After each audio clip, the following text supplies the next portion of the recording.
Okay, so Kenneth, we touched quite a nerve with one of our topics about how to make sales or account managers, channel account managers, more sales focused. So, gonna ask you to pick up on this point if that's okay. So let's put ourselves in the shoes that we have these partner performance dashboards, Kenneth, across the organization. How does that help channel account managers make that switch from relationship maybe based to more sales focused? And are there any particular experiences that you can share from vendors that have achieved that? Yeah, no, thanks very much, John, and yeah, no, happy to kind of dig into that a little bit. I suppose both Balaji there and Jeremy just touched on the evolving role, if you like, of the account manager or CAM or whatever the different companies call those nowadays. But part of that evolving role is being sales focused, helping with the sales, helping better manage the partner ecosystem. And I suppose what we see is a very successful way to do that with many vendors we work with is putting in place a well-defined partner performance dashboard, that helps them with those business reviews and, truly helps the account managers, keep their finger on the pulse in terms of sales and what a partner is doing. So I suppose, John, the way we operate or the way we see vendors that are successfully doing that is to track those performance metrics that are defined. You kind of have to have those visually rich dashboards that are both external facing and internal facing.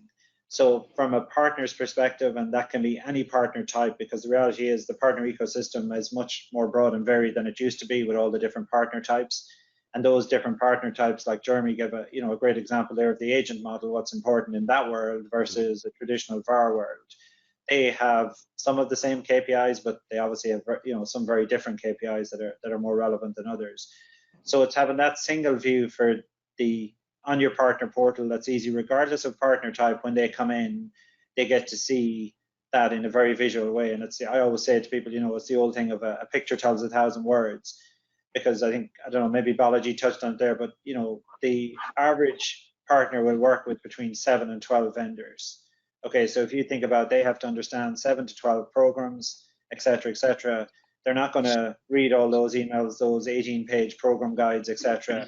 So in terms of making it easy for those partners to work with you, have a partner performance dashboard that literally in one picture, they can actually see, what are my targets? How am I doing against those targets? What if I've done more? What's the benefit for me, etc. And by delivering that visually, that really, really helps. And for the vendors that are doing it, there is no doubt about it, they're gaining competitive advantage and winning partner mindshare. And then digging into that a little bit more, if you think about, we touched on what are some of the KPIs, and I'll maybe just expand on that a little bit, John. So if you take something like sales data, and it could be called sales revenue, sales achievement, etc. But then you start to break that down a little bit, and because in your program, as I'm a vendor and I might be migrating to cloud versus on-premise, for example, I need to be able to show that partner the breakout of their sales, because I might be paying them more on cloud than on-premise and so on, and the list goes on. And then, Balaji touched on renewals being a really important part, and of course it is. As everybody moves to the MRR or the ARR model, then if you're not presenting to the partner which end customers are up for renewal, how much is that deal worth, what potential cross-sell or upsell could I get as part of that renewal, then you're not doing your job. And then come to your question, John, then the internal facing side of that is, now I've got each partner logs on, they have their view, but I'm an account manager. I might manage 10 or 20 accounts or whatever it is, or I'm a regional manager. I have to maybe roll up 5 or 10 of those account managers to me, and I need to see 50 or 100 accounts, whatever it might be. So that internal view, in our experience, has proved as successful as the partner-facing view, because it really does help the account managers, drill into any given account at any given time. So when they're on the phone or in a meeting with the partner, it's actually a much more productive meeting, because now they can say to the partner, this is your target, this is what you have achieved at our last QBR, this is what we agreed, and here's where you are against that.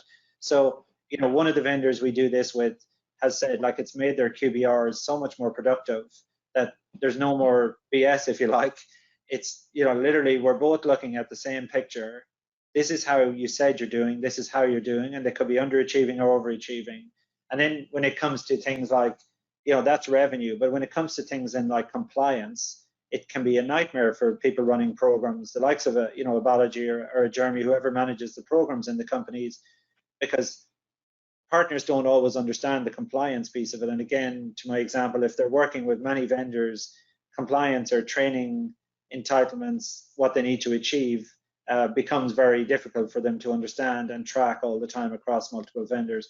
So again, having a very simple dashboard of your compliance or training really, again, supports those guys. And doing smart things like saying, you're compliant now, but you won't be compliant in a month because Joe Smith is going to, his cert expires on the 31st of July or whatever it is, etc.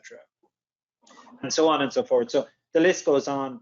Another area that I've again seen being very successful is around, incentivization or rebates, and using the dashboard to summarize those into a single tile or a picture on the partner performance dashboard that shows the vendor what they've earned, or the partner what they've earned, but also show them what the potential is, because you're kind of dangling that sales card in front of them.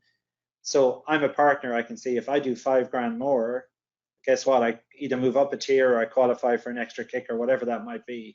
But if you think about the account manager has 10 or 20 accounts, they can see across them all what the incentivization could drive. So they might have to hit certain numbers in a quarter, etc., with their sales hat on them.